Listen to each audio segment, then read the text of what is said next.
Hello, fellow rock tumblers, check this out. What do you think this is?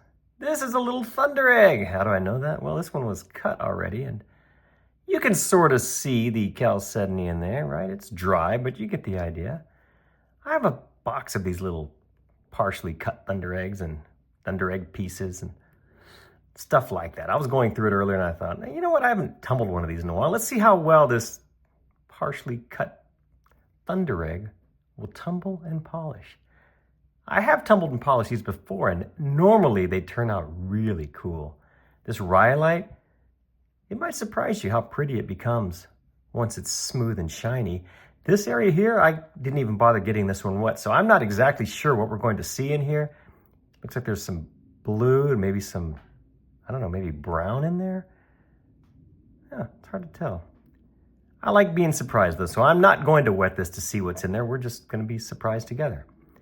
What I'm going to do is get this in the barrel. I'll get it rolling in the coarse grit. I'll keep it rolling until it's smooth.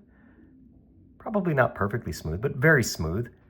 Once it's smooth, I'll bring it back in here and I'll show you what it looks like before moving it on to the polishing stages in the vibratory tumbler. Check it out. After about a month of tumbling in the coarse grit, our little cut Thunderegg is ready to move on to the polishing stages. It's not perfect. There are little fractures in the rhyolite, but there's really not much you can do about that. I could continue to tumble this thing down, but I did not want to lose that rhyolite because I believe once this thing is polished, it will make it look really nice having that contrast. Let's find out if I'm right. There's not a whole lot in the chalcedony itself. You can see some lighter stuff in there, but really not much else. So all we can really hope for is a great polish. Let's find out if this will get a great polish. Let me go ahead and get this in the vibratory tumbler.